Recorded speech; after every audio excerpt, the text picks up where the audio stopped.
Bienvenue sur cette nouvelle série sur les traditions humaines qui anéantissent la parole de Dieu. Et vous allez découvrir, à travers cette série, je vais vous faire plusieurs petites capsules.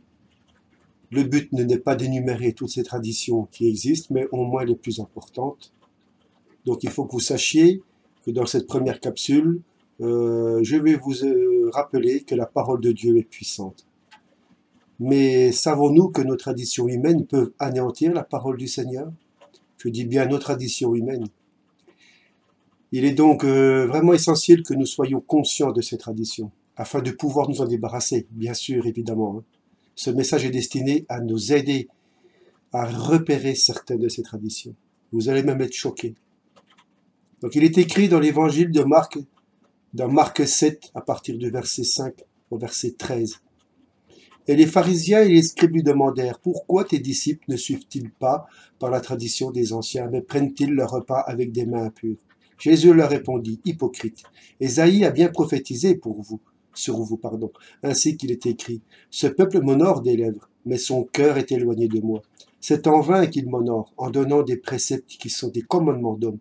Vous abandonnez le commandement de Dieu et vous observez la tradition des hommes. Il leur dit encore: vous anéantissez fort bien le commandement de Dieu pour garder vos traditions. Car Moïse a dit: honore ton père et ta mère, et celui qui maudira son père ou sa mère sera puni de mort.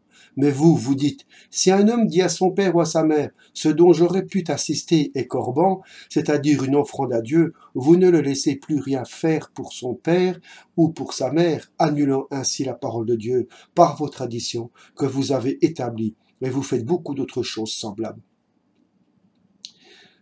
Vous faites beaucoup d'autres choses semblables. Déjà, à l'époque du Seigneur Jésus, les chefs religieux avaient remplacé beaucoup de paroles du Seigneur par leurs traditions humaines. Et Jésus leur dit clairement que ces traditions anéantissent, annulent la parole de Dieu. La puissance et l'autorité de cette parole divine sont anéanties dans la vie de ceux qui la mettent de côté pour la remplacer par leurs traditions. Il est certain que les Juifs religieux, au départ, n'avaient pas de mauvaises intentions en établissant toutes ces traditions. Dans leur zèle scrupuleux, mais sans intelligence spirituelle, ils croyaient bien faire. Mais en réalité, ils n'avaient pas compris que ce zèle religieux les éloignait de la vérité et la parole de Dieu. Le Seigneur nous interdit de rajouter ou d'enlever quoi que ce soit de sa parole. Jésus dit clairement à ces Juifs religieux qu'en fait, s'ils ont pu accorder une telle importance à leur tradition, c'était uniquement parce que leur cœur était éloigné de Dieu. Ils l'honoraient des lèvres, mais c'est en vain qu'ils honoraient le Seigneur. On ne peut honorer Dieu qu'en esprit et en vérité. Hypocrite, leur dit le Seigneur. Le légalisme religieux a toujours opéré des ravages. Le plus grand de tous ces ravages, c'est d'annuler et d'anéantir la parole de Dieu. Finalement, Satan sait très bien de quelle façon il pourra annuler la parole de Dieu. Il lui suffit de nous inciter à construire tout un système de traditions religieuses qui aura toute l'apparence de la piété, mais sans en avoir la puissance. Bien-aimés, il en est de même aujourd'hui dans beaucoup d'églises chrétiennes. Les traditions des hommes sont peu à peu introduites dans les doctrines et les pratiques de ces églises, paralysant l'action de l'Esprit de Dieu en sclérosant la vie des chrétiens. Certaines de ces traditions sont inoffensives, mais d'autres sont profondément opposées à la parole du Seigneur. On peut définir les traditions humaines comme un ensemble de doctrines, de coutumes, de pratiques et d'enseignements qui ne sont pas contenus directement dans la révélation de la parole de Dieu, mais qui ont peu à peu été mis sur le même plan que la Bible, ou qui ont même carrément remplacé l'enseignement de la Bible. Comme Dieu ne se manifeste plus avec la même puissance qu'auparavant, parce qu'il ne peut jamais confirmer les traditions des hommes, au détriment de sa parole, les hommes inventent de nouvelles traditions pour expliquer cette diminution ou cette disparition de la puissance divine. Au lieu de se remettre en question sérieusement, ils rajoutent de nouvelles traditions qui les enfoncent encore plus dans l'incrédulité. C'est ainsi qu'à la fin des temps, dans laquelle nous sommes déjà entrés, l'apostasie se développe, comme nous l'avait annoncé le Seigneur et ses apôtres. Les gens deviennent de plus en plus religieux et de moins en moins spirituels. Ils n'imaginent pas un instant que le problème est en eux. Ils trouvent toutes sortes de responsables extérieurs, mais ils ne parviennent pas à se remettre en question. Hypocrite, dit le Seigneur Jésus. Jean 8, à partir du verset 31 et 32, il est dit, « Et il dit aux Juifs qui avaient cru en lui, « Si vous demeurez dans ma parole, vous êtes vraiment mes disciples. Vous connaîtrez la vérité, et la vérité vous affranchira. » Il est donc clair qu'il ne suffit pas de croire en Jésus. Encore faut-il demeurer dans sa parole. Demeurer, quelque part, ne signifie pas aller y faire une excursion de temps en temps. Mais cela signifie y rester en permanence, en faire sa demeure. Si nous demeurons dans la parole du Seigneur, il nous révélera toute la vérité. Nos traditions humaines mensongères apparaîtront au grand jour. Elles seront dévoilées, dénoncées et exposées. Nous en serons affranchis et nous pourrons nous en débarrasser. Certaines de ces traditions sont tellement anciennes et respectées qu'il nous est très difficile parfois de les reconnaître comme des mensonges. Elles sont devenues aussi sacrées que la parole de Dieu, et nous serons traités de sacrilèges si nous osons les dénoncer, les modifier ou les abandonner.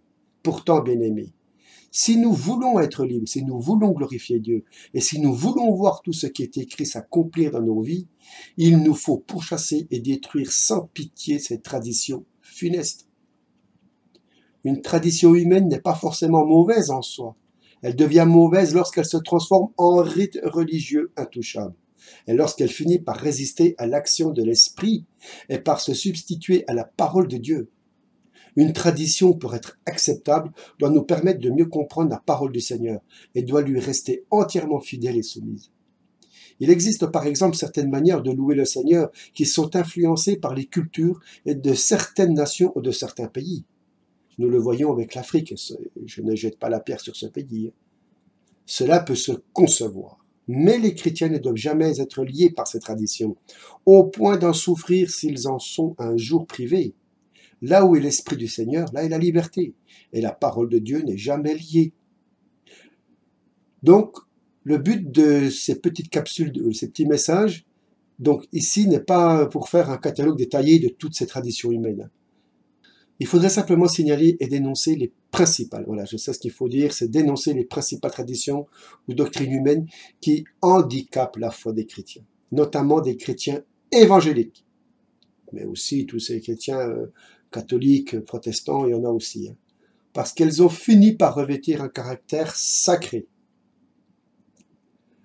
Parole de Dieu et tradition, la toute première tradition humaine consiste à affirmer qu'il puisse exister une tradition, fruit de l'enseignement d'une religion ou d'une église chrétienne, qui soit mise sur un pied d'égalité avec la parole de Dieu, la Bible.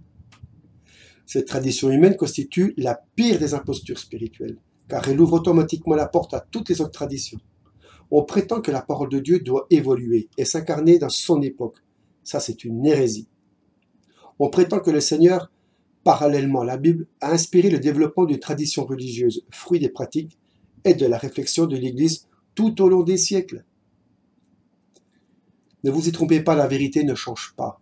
La parole de Dieu a été conçue par le Seigneur pour s'appliquer à tous les âges et à toutes les situations. Les problèmes abordés par la Bible sont des problèmes universels qui touchent au cœur, à l'âme et à l'esprit de l'homme. Les problèmes fondamentaux des hommes ne changent pas. Les solutions divines non plus. Le problème essentiel dans ce domaine, c'est que les croyants finissent par ne plus s'apercevoir des graves contradictions qui se sont développées entre la tradition et la parole de Dieu, privant ainsi la Bible de son caractère essentiel de vérité absolue et unique. On parle toujours de la Bible comme de la parole de Dieu, mais ce n'est plus qu'une expression vide de sens. On finit par ne garder de la Bible que ce qui s'accorde avec la tradition de l'Église. La Bible garde le caractère d'une référence morale supérieure, mais en fait, c'est la tradition qui est primordiale. Il s'agit donc là de la pire des hypocrisies. En fait, on peut dire, d'une manière générale, que plus une église chrétienne est tombée dans l'apostasie, et plus elle met l'accent sur la tradition.